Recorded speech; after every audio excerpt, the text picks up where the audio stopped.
There you are. Hello, hello, good to see you. Whoops, You're gone again. I'm gone, I'm back. You are. Oh my God, I look like a lobster. Did you sit in the sun? Well, actually, I have been in the sun, but I think my camera's a little funky. Yeah, well, It's that's good to meant see to you. us. Welcome and thank you for being here. I want to welcome everyone else who is on this call. Thank you for joining us. I am Mariah Paternotte. I am one of Studio B's facilitators, and I'm very happy to be here with you today, and especially with our guest, Jonathan Faust. For those of you that are new to Studio B, I just wanted to let you know that we are a nonprofit, or not a nonprofit, but we serve nonprofits, let me put it correctly. We serve companies, nonprofits, and individuals sharing mindfulness trainings in the workplace. So we offer our trainings right now online, hopefully in person again soon, and trying to serve the world with the practice of the Buddha Dharma and mindfulness meditation. And today's training, let's turn it into a training. Today's interview with Jonathan Faust will be recorded. So you can watch this back later if you'd like, or if you want to share it with a friend, you are welcome to do so too. So I would like to first, once again, welcome Jonathan for being with us. And to introduce him properly, I would like to read his impressive resume with you. So Jonathan is a senior teacher with the Insight Meditation Community of Washington, D.C. He is a former president of the Kripalu Center for Yoga and Health in Massachusetts. He learned meditation at the age of 15 and lived for many years in a monastic setting studying with world-renowned teachers. And he has been leading retreats and trainings for over 35 years. He teaches a weekly meditation class. He has a wonderful podcast. And he has offered many courses and trainings for organizations such as the World Bank, the Young Presidents Organization, UBS Financial Services, the US Senate, the House of Representatives, and for the DC Superior Court Justices. He created the Body-Centered Inquiry, a meditation training to awaken your inner guidance, vitality, and loving heart. And he has created a wonderful album with music called A Touch of Grace Bamboo Flute Meditations. He lives outside of Washington, D.C. with his wife, Tara Bragg, and their slightly demented dog. So, but that's a whole lot, Jonathan. So thank you so much for your time today. And such a joy to see you, because we haven't seen each other in a while, even though there was a time we saw each other often. And I have to say, you are really one of the most unpretentious, genuine, and funny teachers that I know. So I'm very honored that I have this opportunity to talk with you today. So how are you today? I'm good, I'm good. It's great to be with you and great to be in this collective. And just want to thank you for all the ways that you are out there serving and doing your thing. Just kind of hearing my resume made me kind of exhausted. Good Lord. Right. Right. So how was your day so far? What did you do this morning? Well, you know, I have been, I have a weekly class. And because it's rather complex, it goes out through a few streams. We pre-record them. So I actually just recorded my talk on called Filling Your Cup just about 10 minutes ago. Oh, wow. Nice. Did you have time to practice yourself too? In little bits, you know, sometimes when I lead a meditation, I try to actually practice a little bit while I'm doing it. So I'm feeling pretty centered. Nice. And really grateful to be here. Great. And how's your dog? She's slightly demented. I Uh, know. And I know, besides that, I know because we talked earlier this week that she had a little accident and yeah, she got bitten on the face by a copperhead, and fortunately, it was a close call. But with anti-venom and all that stuff, she's back, and I think actually she's got a little bit of copperhead in her now. I think she's pretty feisty. okay. Well, good. I'm glad to hear that.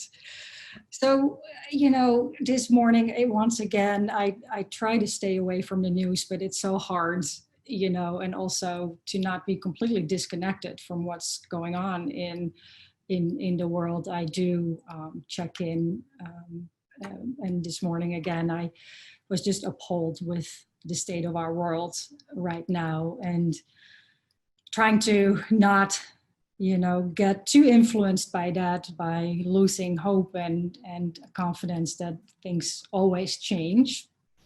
And so how do you deal with that? Do you watch the news at all? And if you do you use your practice to keep yourself sane?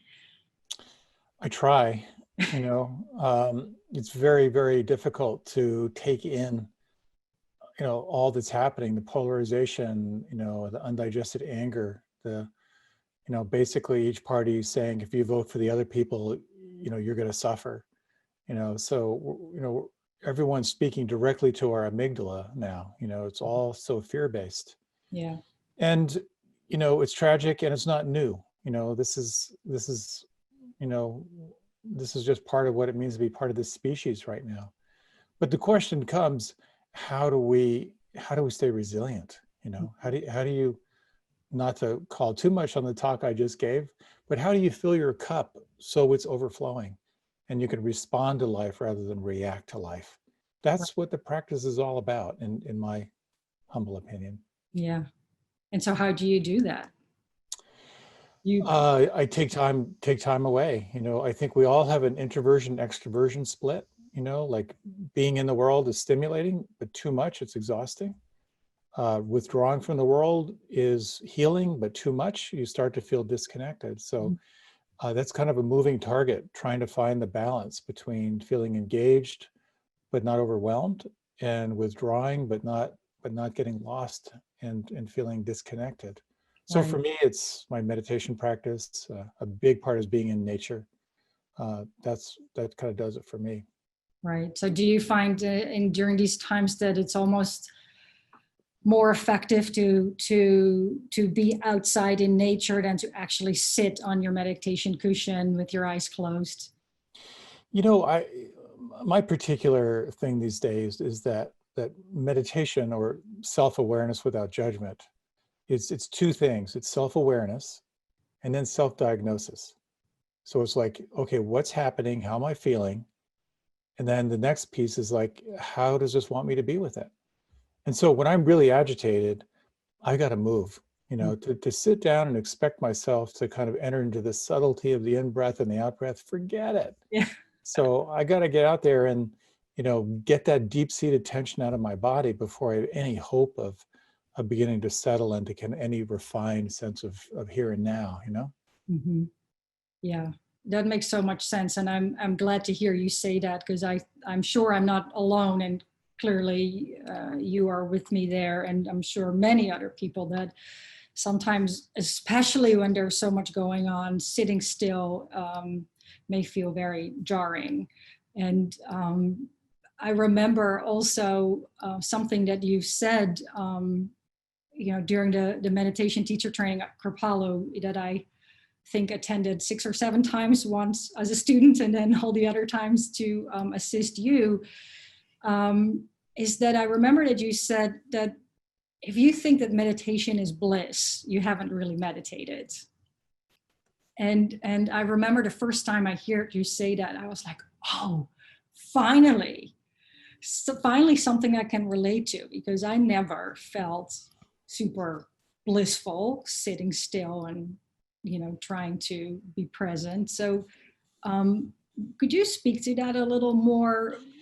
How it's such a thing that has been so helpful for me. Yeah, there's a joke, that says when you meditate, you'll feel better. you feel your anger better, you feel your sadness better, you feel your, your grief better. Part of the thing about meditation is this is a reality-based practice. Part of it is, yeah, you want to feel good, you want to feel less reactive, you want to feel more responsive, but ultimately it's around seeing what's actually happening. So if we have all these unseen, unfelt forces in our lives, the analogy I love is Joseph Campbell talks about, imagine a circle and there's a line through the circle. Above the line is what you're aware of, and below the line is what you're not aware of. And when you meditate, when you relax and pay attention, the line moves. And then you start to feel things you hadn't felt before. You begin to notice things you hadn't noticed before. And that's part of the transformational journey is you start to become more awake. And part of it is you get to wake up to your potential for kindness and joy and all that good stuff. But you also begin to wake up to all the undigested stuff in your life. And it's a challenge. As Jason Siff wrote a great book called Unlearning Meditation. And he said that the first thing that happens when you start to meditate is meditator's guilt. You feel like you're not doing it often enough, you're not doing it deep enough. That's just it just kind of goes with the practice. Right. The other thing that he said that blew my mind when I first heard it is that you can study in any meditative tradition and find another meditative tradition that will give you exactly the opposite instructions. Right. So, some traditions eyes closed, some traditions eyes open, some traditions narrow focus, some traditions wide open focus. And in a way that's frustrating, but another way it's kind of liberating, because what that means is that we have to figure out our own practice. And that makes it a very intuitive thing. And essentially it's like, what's happening and how does this want me to be with that? It might be, I need to go for a run, as opposed to I need to sit down and close my eyes. Right. So basically, meditation can be anything as long as you're fully present with what you're doing. Exactly. And so, there's washing dishes meditation. Right. Where you're loading the dishwasher, and that can become an absorbing experience. And the advantage of washing dishes meditation is at the end, the dishes are done. Exactly. Like we say in Dutch, you get 2 flies with 1 clap. There you go. There you go. And for that matter, so on one end of the spectrum, you can say, well, make up your own practice as long as you're doing it with full awareness, being completely present. And especially, I think it's important to add in a non-judgmental way, you can do anything. On the other end of the spectrum, of course, there is the more traditional practice where it is suggested to sit or stand or even walk, but walk with, with a specific intention. And in that regard, I remember something else you shared is that it doesn't, you don't have to really like a certain technique for it to be effective. Right. And I would love for you to explain to those that are listening what that really means, because that was another thing that was extremely helpful for me. Yeah. Well, in terms of like, we're always evaluating our practice, and one thing that I find very, very powerful, just looking through the lens of Buddhist psychology, and who knows exactly what the Buddha said, because nothing was written down till like 100 years later. And there's a great website that says stuff the Buddha never said. Yeah. It gets attributed to a lot of stuff. So, but hypothetically, at the end of his life, he said, be a light unto yourself. Like, don't look outside yourself for an authority. Look inside. And so he also allegedly said, no one's going to save you. You have to take responsibility for your own awakening. Again, that's frightening, but it's also very empowering. So what it comes down to is whenever any activity shows up and you're taking it on as a spiritual practice, which can be anything, you give yourself to it fully, and then you ruthlessly evaluate, is the result a more wholesome state or a less wholesome state? and then you move on. And that's where we really, really learn through there. So we try something on and we really evaluate, has this helpful? Has something shifted? And then part of it is, as you were saying, is like engaging in the practices that you don't necessarily enjoy, but you realize they're actually good for you. So I never liked walking meditation. And I did lots of walking meditation on retreats. I taught teachers how to teach walking meditation. And so when I did my first 30-day retreat, the very first day, um, one of the senior teachers out at Spirit Rock in California, he was introducing walking meditation. And the first thing he said was, you do not have to enjoy walking meditation for it to be effective. And I just thought, wow, problem solved. Right. And that allowed me to kind of engage into the practice and then have some discoveries inside of it. Because anything, mostly we learn through challenges. So it can be really, really healthy to develop resilience in your practice. And the first stage of meditation, if you will, is the gathering of attention. That's concentration. We've got these ADD minds, and we're Right. trying to keep them on point for a few seconds at a time, focusing on breath or sound or feeling. Well, that's not fun. Mhm. But if you do it long enough, there's this gathering and this calming that begins. That's really, really juicy. Right. So it's a big part of meditation, is like, I don't have to like it for it to be effective. Yeah, and I think that's so reassuring, for at least it has been for me, and I'm hoping for so many other people. It really doesn't matter, like you said earlier, you don't have to feel in the state of bliss when you're doing your practice. It works anyway. So, Yeah, exactly. And you may not realize it until much, much later, but it's also the advantage of being around other meditators. Because there have been so many times where I've done a meditation and then I'm sitting talking with some other meditators, and I just say, like, that was horrible. mm, But then there'll be someone else who will say, oh, really? That was amazing. I noticed this and this and this. And it's so informative when we draw on each other's experiences. That's really how we learn, I find. right. Yeah, and for me, that's one of the things that I always enjoyed so much about trainings, especially where there is this time to share, the effects or the experiences that one has after the practice or during the practice. So I was wondering, how is that when you teach in more corporate settings? I mean, you've taught at the World Bank, at the House of Representatives. That's such a completely different setting from the Kripalu Center, for example.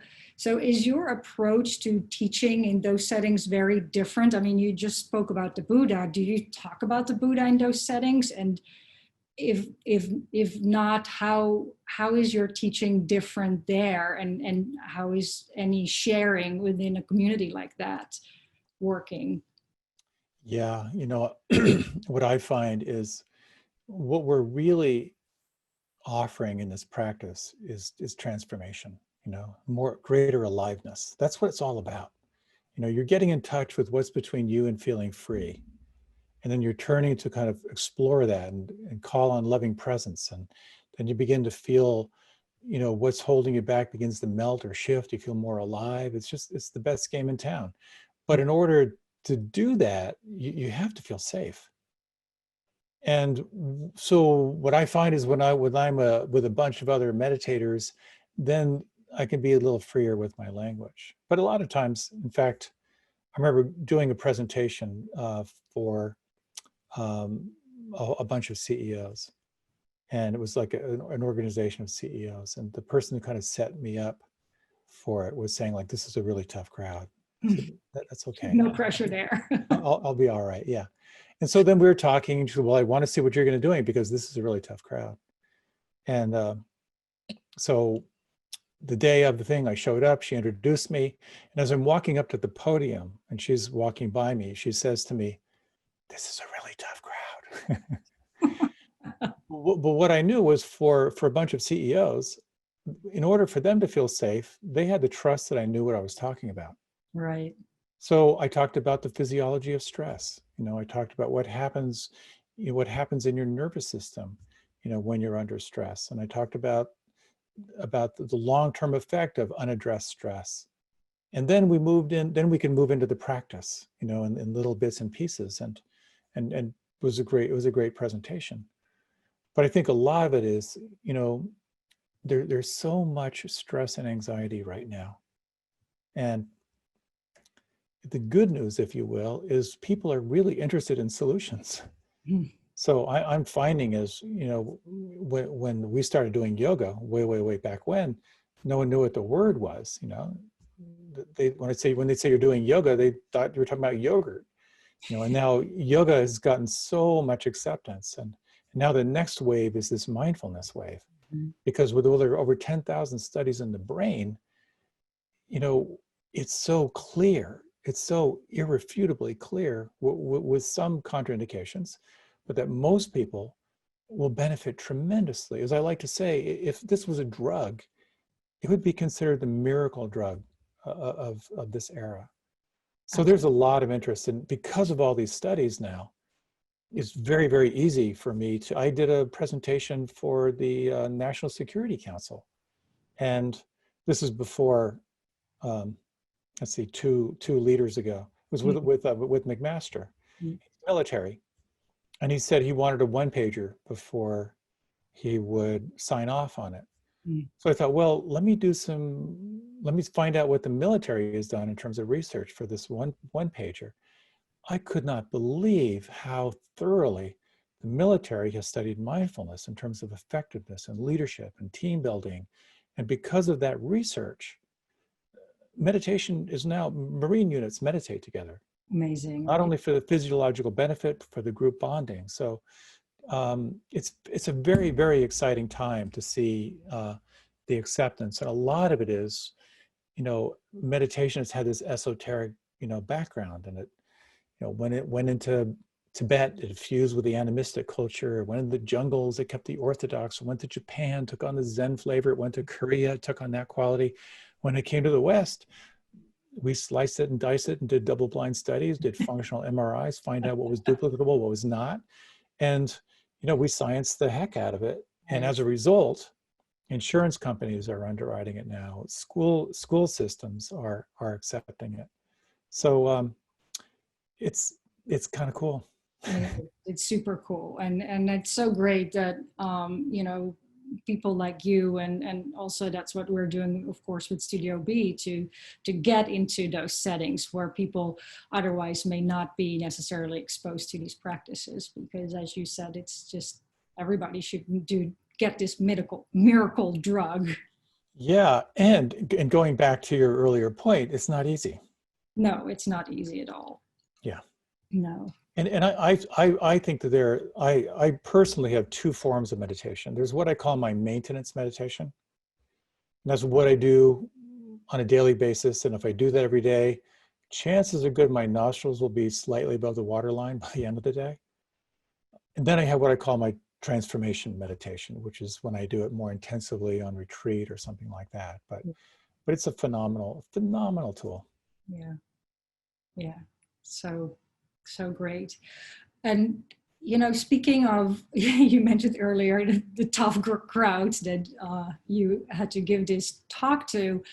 I feel like nowadays, even our own family can be such a tough crowd and our friends, because of everything that's going on in the world, and especially in our country, how there's this extreme division going on between, the parties and of course the whole issue of racial injustice. And so I find that sometimes even within families, people are having a really difficult time relating to one another, and let alone talking about these topics.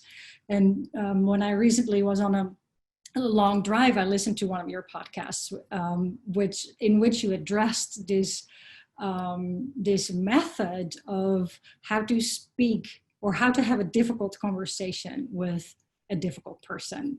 And I was really intrigued by this method. I've heard of nonviolent communication by Marshall Rosenberg, but I hadn't heard this specific method that you unpacked in your podcasts. So I was wondering if you would talk about that with us, and maybe if possible, lead us through a simple awareness around that method. Absolutely. I would be happy to. You know, it's one thing to go meditate in a cave and never come out. Exactly. But there are not a lot of people doing that. No. You know, we're living in the world, we're living in relationship with each other. And it's really through our relationships we wake up. And inevitably what happens is we turn off. We turn off our empathy. Or we're not even aware of what's going on. You know, there's this, one of my favorite stories is this young woman after a psychology lecture. She goes up to the professor and she says, excuse me, professor, could you tell me what a Freudian slip is? And the professor says, well, yeah, it's when you mean to say one thing, but you say something else. She goes, oh, okay. And he says, well, but why do you ask? Did this happen to you recently? And she said, well, I went home for the holidays, and at the dinner table, I meant to say to my mother, please pass the butter. But instead I said, you bitch, you ruined my life.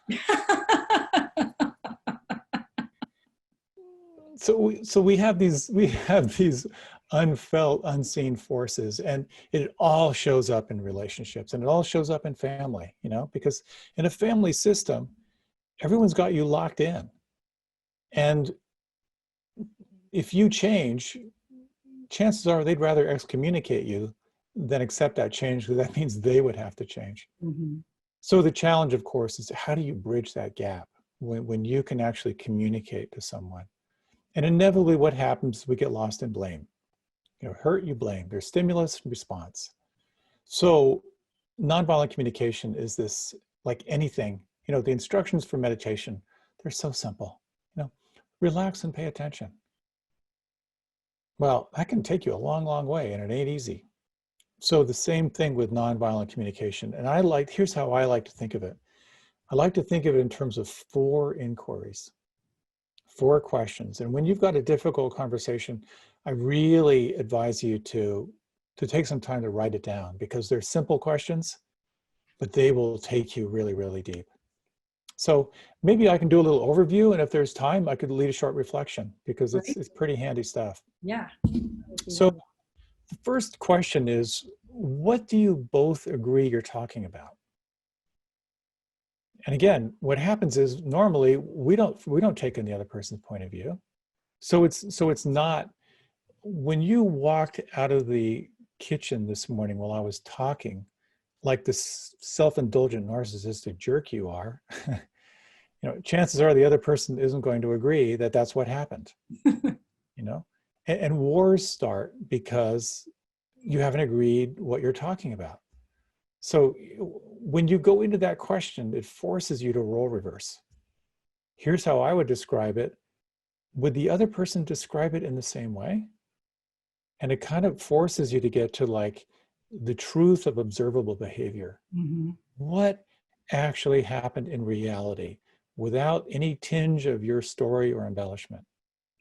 That alone, it's a powerful question, but it takes time to drill down into that. Right. So that's really just a practical application of being fully aware. Absolutely. Aware of self and aware of other. Right. Yeah. So that forces a role reverse. Mm-hmm. The second question is, okay, given that, well, what do you feel? And here, this is tricky, because you're looking for feeling words. Once I was with a couple, and they were in conflict, and I was sort of like, you know, kind of helping them sort things out. And so I asked the husband to describe what the issue was. And he was stumbling, but trying really, really hard. I was touched by how hard he was trying. And I turned to his wife and I said, so having heard that, what do you feel? And she said, I feel he's an idiot. Like, it's not exactly a feeling word. Right. So the key with feeling is it's never just one feeling. So when you say I'm angry, I feel angry. Well, anger is usually a composite of about 4 or 5 other emotions. Yeah. There's disappointment, there's hurt, there's hopelessness, there's shame, all of that. So Fear again, too. yeah. So you have to really unpack what are the actual feeling words. Mhm. And again, when you do that, it's going to take you below the line. You're going to sense like the deeper sense of actually what you're feeling. And that's huge when you realize like anger is actually underneath anger is actually disappointment, Mhm. and under disappointment is a deep sadness. And under the sadness could be a sense of despair, perhaps. So again, drilling into that. The next question is the one that turns it from blame, turning it back inside in a way that the other person might be able to hear you. And this is about addressing the unmet need. And the question is, what was I hoping for or wanting that didn't happen? Mm. And that one, it takes you to a very vulnerable place inside if you're doing it right. Right. And Because that's usually there's some really deep thing that you were wanting that didn't happen. So it might be like, so when you walked out of the kitchen when I was talking this morning, I felt hurt. I felt sadness. I felt some hopelessness because I was really hoping I could talk this thing through with you so I could get your opinion. That's very, very different than you never listened to me or whatever. So then the fourth inquiry is, what would be a life affirming request? That's a little bit tricky. So what it isn't is, so my request is you never ever do that again. Wouldn't It's that not be? going to work. The other person has a veto right. So to simplify it, what it really comes down to, and it depends on your level of intimacy with the other person, it might be, can you, so if it's maybe a more formal, you might say, would you be willing to find a time when we could talk about this?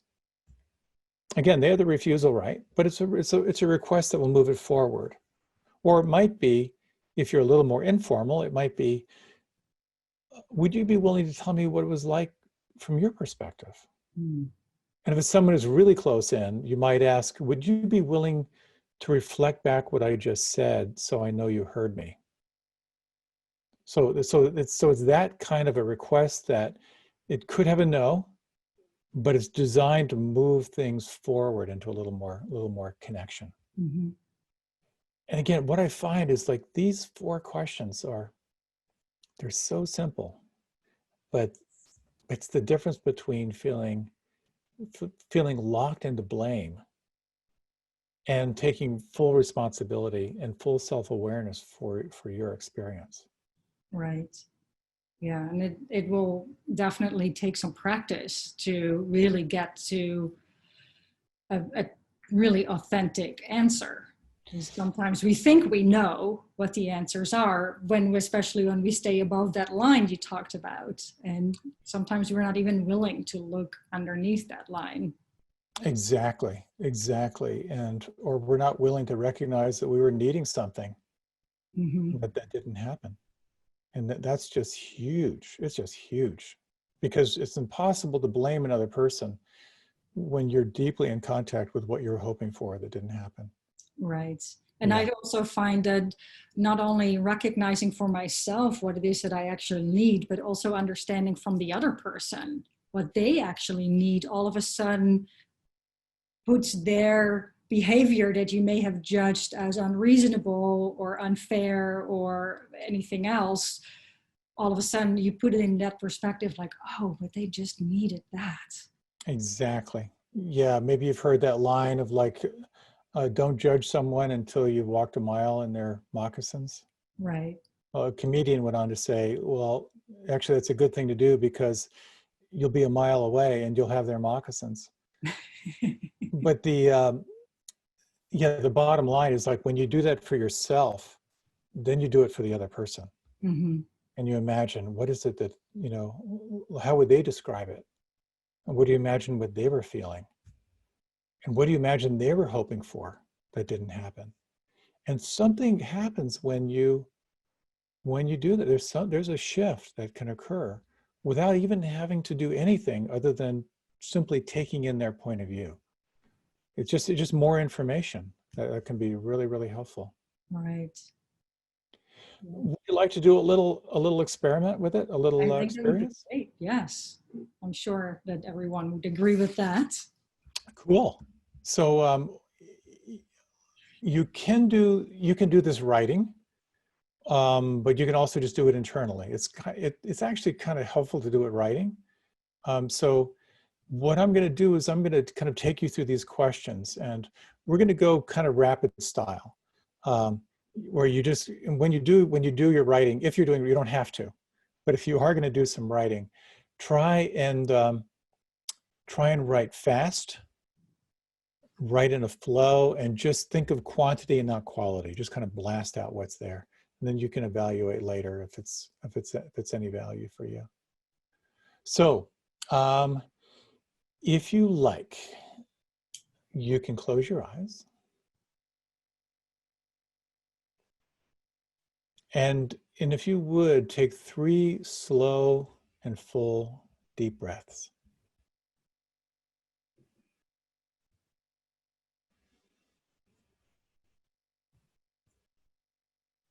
And take a few moments to allow yourself to arrive. Just notice the sounds around you, the sense of the breath on the inside.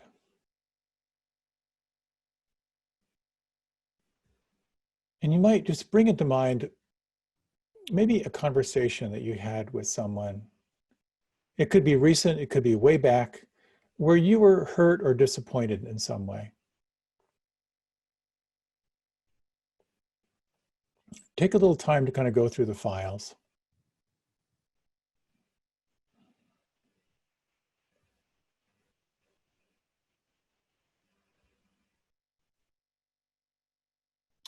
And if you have something in mind now, sense if you can draw it a little bit closer. It's helpful to, if you're a visual person, you might kind of visualize the other person or visualize the scene. You might see it as a still image or a moving image. And turn up the quality, the colors on the image if you can do that.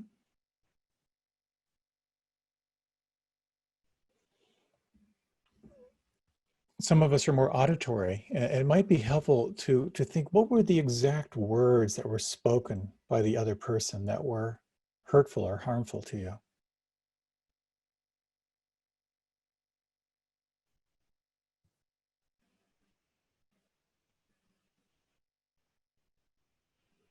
And you might take a few moments as you think about this relationship and the sense of separation or disappointment that you have.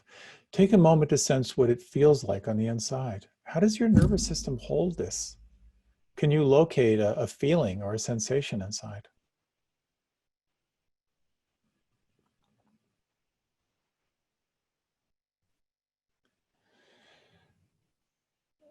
Now, this first question has to do with observation. What exactly did this person say that you found to be upsetting in some way? What exactly did they say? And then if you like, we're going to take maybe the next 30 seconds, you can either write that down or just sort of replay it internally.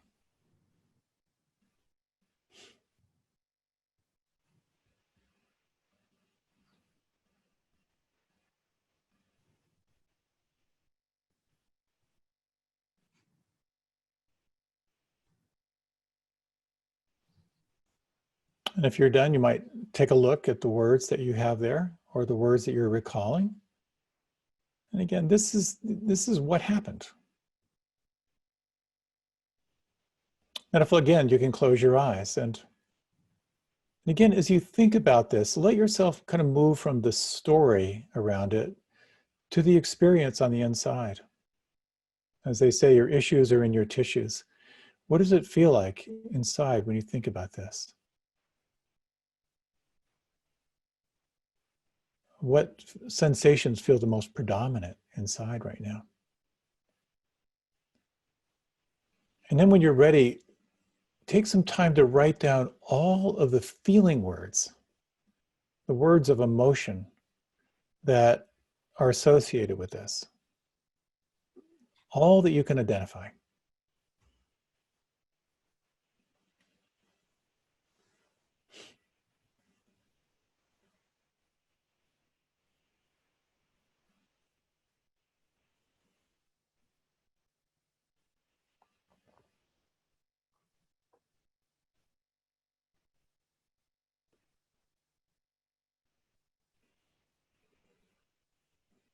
We'll take a few more moments.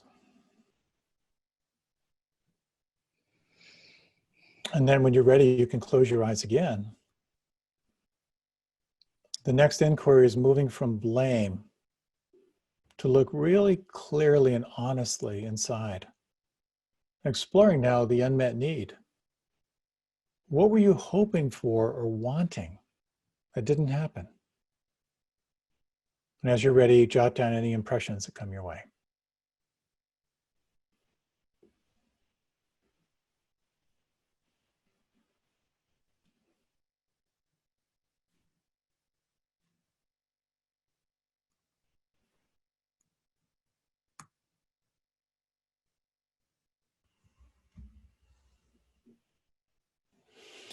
And when you're ready, you can again close your eyes.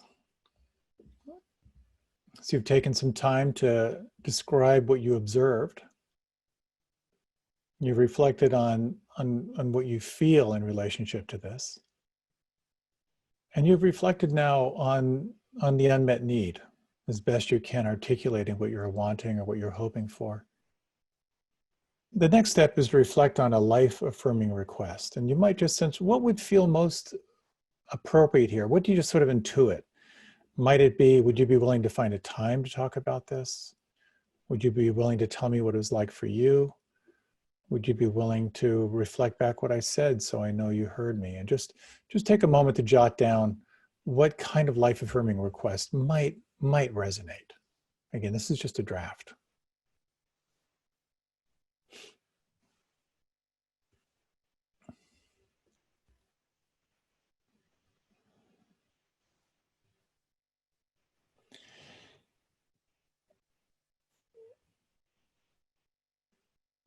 And then when you're ready, I know we're moving through this pretty quick, but sometimes just jotting down impressions will be helpful. You can again close your eyes. And then if you would again, take 3 slow, full, deep, and smooth breaths.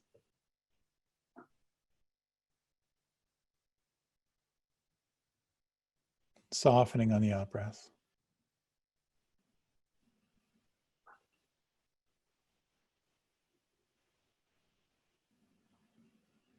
We're going to take a moment now, or a few moments, to explore a role reversal. And just imagine, only if this is comfortable for you. If it isn't, you can find your own way. Imagine that you could move inside the skin of the other person. Imagine your hands or their hands. Your face is their face. Your breath is their breath.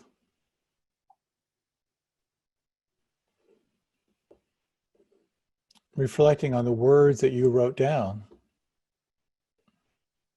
Would the other person agree that this is what was spoken?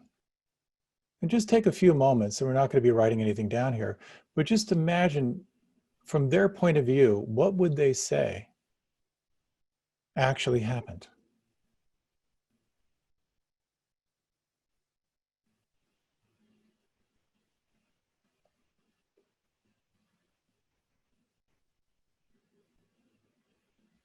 And then again, feeling the breath and imagining that you could feel from inside their experience. What feelings or emotions do you imagine they might be feeling? And you might take a moment to write, just to write these down. What do you imagine they're feeling? Again, these are feeling, emotional words.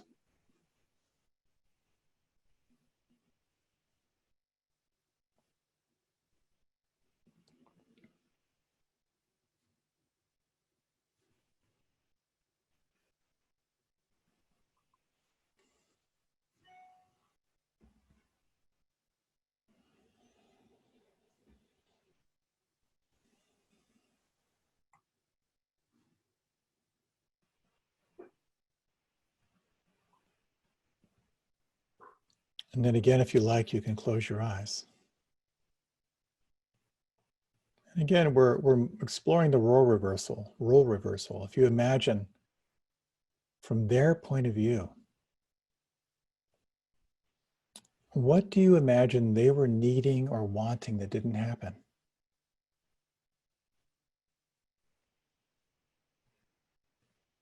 And then as you're ready, take some time just to write down whatever you sense, whatever impressions you might have about their unmet need here.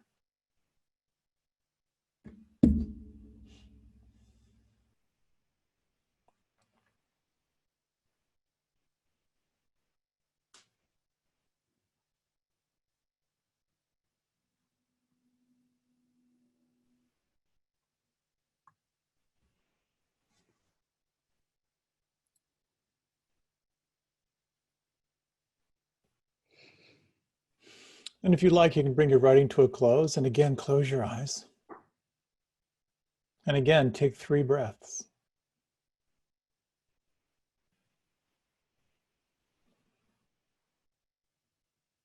And just notice, as you've taken this time to identify your inner world and the other's feelings, imagining the other's unmet needs,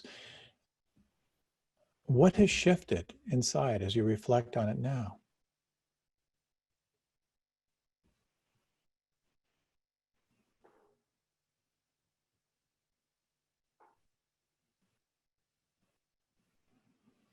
And imagine just for a moment that there's nothing to do, there's nothing to fix, but just simply to kind of be with whatever is present as you sense this relationship on the inside right now.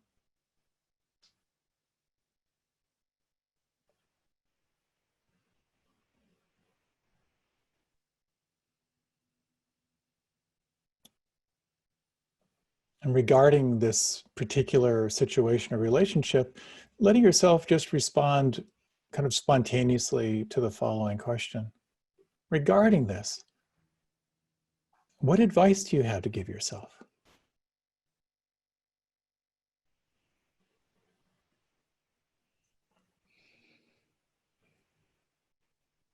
And if you were to do that, not perfectly, not all the time, what would that be like?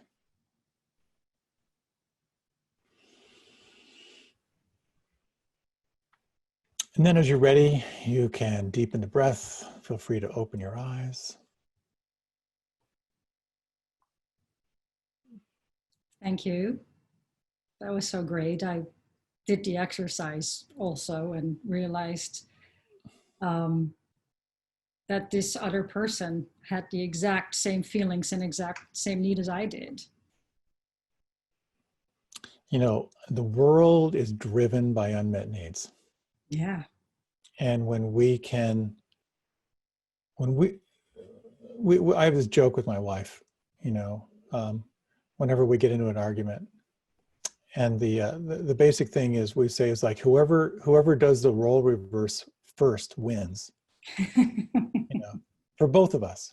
Because as soon as I can get in there and say, oh wow, I get you must be feeling really, really hurt, imagining you're really needing XYZ, it's like game over, you know? Mm-hmm. It's so powerful. Yeah. So I know we're tight on time, but I want to share one more thing about nonviolent communication. This is the key to removing the detonator from the bomb about to explode in another person. It's so simple. It is so simple, but it's so mind-blowing. It's a few simple words. I imagine you're feeling ... Mm. It is incredible. Because when most of the time we're so locked into a narrow bandwidth of like, we're just completely self-referential. And as soon as you can imagine what another person is feeling and articulate that, you begin to connect. Right. And it's so ridiculously simple, but so effective. And one thing Marshall Goldberg, who created NVC, said is, it doesn't matter if you're wrong. And I thought, that's crazy. It doesn't matter if I'm wrong. Well, let me test it. So I got very excited about this stuff. So whenever I would talk to anyone, after they would share, I would just say, I imagine you're feeling. And then, sometimes spot on, sometimes it made a sense of connection, but I've never had anyone say, how dare you imagine what I'm feeling. But once I was at Safeway at the grocery store. And so as I'm being checked out, I thought, what can I do here? So I just said, it was like 5 o'clock. I said, oh, I imagine you're feeling really tired at the end of a long day. And the cashier said, well, actually, I'm going to a party tonight and I'm completely stoked. I was completely wrong. But by extending myself into her world in a kind of a non-threatening way, suddenly we had a connection. She felt seen and heard, and it's great stuff. Yeah, you really just shift from this self-absorbedness to a sense of empathy and perhaps even compassion. Exactly. And even when someone is angry and you say, I would imagine you got to be angry right now. And you're like, well, damn straight. Right. But it opens up the possibility for them to express and find out what's underneath it. It's juicy stuff. Well, thank you for reminding us. And for those of you who had never heard this before, this is really something to take on, and hope you will use it. So I wanted to leave a little time for some questions. And so there are a few questions in the chat, but if anyone wants to personally ask a question, you're welcome to unmute yourself or just type a question in the chat. There's one question from Paula, and she asked if you wrote about nonviolent communication in one of your books. I have given a number of talks on wise speech and difficult conversations. That's pretty much what I've got. I don't have anything solid written. But if you're interested in nonviolent communication, there's a wealth of material out there, and some great stuff on YouTube. And actually, Marshall Goldberg is amazing. This guy would wade into the most problematic parts of the globe and facilitate these conversations, all based on these 4 questions that are truly astounding. Yeah, I love his work. I think it's so important. I wish they would just teach this in school to everyone. Yeah. Right. Yeah. So I actually have a question that I like to ask anyone. What or who are you most grateful for in your life right now? Are you asking that of me? I'm asking that of you. Wow. And why? Yeah, well, I guess I'm really grateful for, certainly grateful for my wife, who's kind of in the suffering business like me. Mm-hmm. I always joke that when people say, how's your business? I always say, well, I'm in the suffering business, it's booming. Right. But I'm really grateful to kind of be in a kind of a resonant place with her, and really grateful for the opportunity to do what I do. I mean, I'm extraordinarily blessed, to be able to speak to these issues and offer experiences. And I also am really grateful to be kind of teaching through this lens of, in the Buddha Dharma, this principle of generosity, or dana. Mm-hmm. A lot of what I do is offered freely. So no one's ever denied access. And fortunately, people are generous in response, so I can continue to do this. So, I lived for many, many years, back in the ashram days, through this lens of service, and I feel like I'm living that now. So I'm very, very grateful. Well, that's beautiful. I can only speak for myself, but I am grateful for everything you're offering, which is so generous and so extremely potent. material to take on and practice with. So as a gift to everyone who's listening now or later, I think we should share some of your other work, and which is more in the audio realm. So before we do it, is there anything you would like to say about that? Or Yeah, so you're all set to do that technologically? Mhm. Oh, that's great. Yeah. Well, sound meditation is so powerful, and maybe I know we've just a couple minutes left, but I find that using sound as an anchor for meditation is so powerful, because you begin to recognize that you have no control over the sound. There's just a sense of receiving it, and that it's really about also listening to the kind of the space between the sounds. And so this particular I find the bamboo flute to be a really powerful practice of meditation, to really sense what is the space between the sounds and the space around the sounds. I'll leave it at that. Great. So let me start that, and I'll let you take it from there.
So beautiful.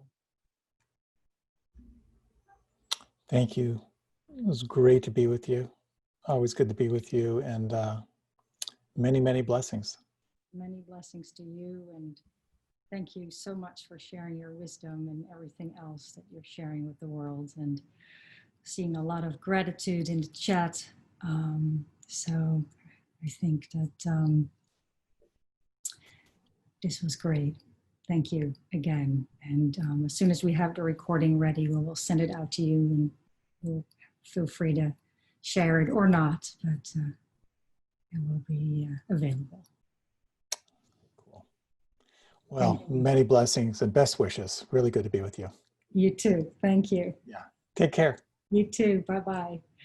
Thank you, everyone, for joining us today. And really great to be with you. And again, the recording will be made available soon, so you can re-watch this or share it with anyone you think would benefit from this. So thank you for your presence, and we'll see you soon.